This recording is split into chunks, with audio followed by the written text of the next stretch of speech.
Hello everyone, so today we're going to be talking about how to get a manga, including out-of-print series like Basara, for free. Now if you couldn't tell from this very beat-up cover, this is a library book and it is from my local library. Recently I went back there for the first time in about a year. I don't go there too often, but I remember that they had this.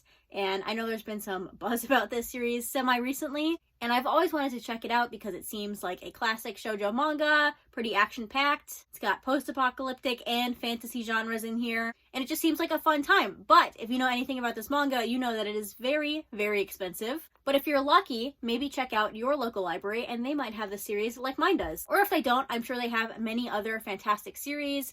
I would say that my local library has a pretty decent manga collection. I have seen some libraries with a much better selection than mine, but mine is pretty good, especially for older series like Basara. I'm going to try to include some clips in here of the manga selection at my library while I'm talking. My local library has some pretty interesting titles because they're not all super popular, well-known, obviously. One Piece, My Hero Academia, Demon Slayer, you know, all the popular ones. I think they do have My Hero Academia. They do have some popular ones, but the ones I was most interested in were some of the more obscure ones. They're not super obscure, but they are different from the typical super popular manga that you might see at a library. For example, my local library has what I think is the entire run of Meisani Koku in the original prints, not the reprints. They also have Emma in the original prints, and Basara, as I mentioned, they have the entire set of Basara. I know that for sure. I might have borrowed all of it while making this video. Some other ones I thought were interesting were Nijigahara Holograph by Enio Asano. I haven't seen a physical copy of that manga in a long time. My local library also splits the manga up between adults and children or teens. Some of the ones that were in the adult section I felt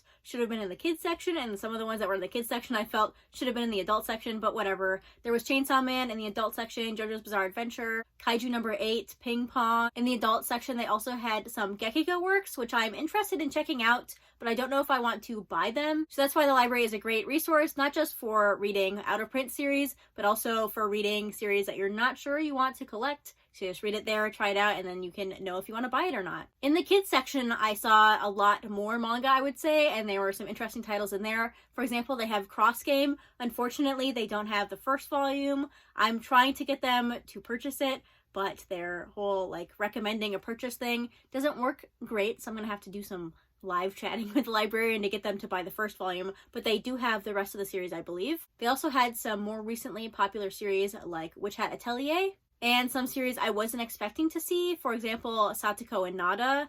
That one seems pretty obscure. I used to own that. I got rid of that, but it is a good manga, and I'm glad they have it. They had Haikyuu, D. Gray Man, Silver Spoon, and Princess Jellyfish, which I was really excited to see there. Obviously, I own both of those, but they're a fantastic series. I'm glad other people get to read them as well. They even had the Apothecary Diaries, which I'm definitely interested in checking out. I also went on their website to see if there were other manga that were available in the collection, but aren't there because people have checked them out, and I saw Insomniacs After School, so obviously they are trying to get newer series into their collection as well. Probably the manga that I was most surprised to see but most excited about was Robo Sapiens. This is a fantastic science fiction manga, but it is not well known at all, so I was so surprised that they had it there, but very excited for other people to read that as well.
had to say here. I just want to remind you to use your local library as a resource. Just go ahead and check out, see what they have there. I never would have expected them to have the entire run of Basara, but it is really nice to know that those series are available to me if I want to try them, which obviously I do want to with Basara. And it's all 100% free. If you're worried about late fees, I would also look into your local library. My library no longer charges late fees, and that is the case for many libraries across the country, especially in the last few years since the pandemic. Lots of libraries have stopped collecting late fees. Also, I shouldn't have to say this, but if we're talking about the library, I feel like it is an obligation for me to say this, but please don't steal from your local library. I've seen some what I hope are jokes on the manga collector subreddit, people saying that they're wanting to take the manga from their collection because it's out of print and they want it in their own collection. Please don't do that. Don't ruin it for everyone. That's just sad. Please don't do it. But I choose to believe that the vast majority of people do not want to steal from their local library. It is a free resource. If you want to, you can read those series as many times as you would like. And unless someone else is reading it or they remove it from their collection, it should always be there for you to enjoy. So yeah, let me know if you've been to your local library recently and what you picked up, or if this encouraged you to go ahead and check out your local library's collection. And if you saw anything interesting, like Basara or anything else that you are interested in picking up, let me know in those comments down below. But yeah, that's going to be it for this video. Thank you so much for watching, and I'll see you next time. Bye!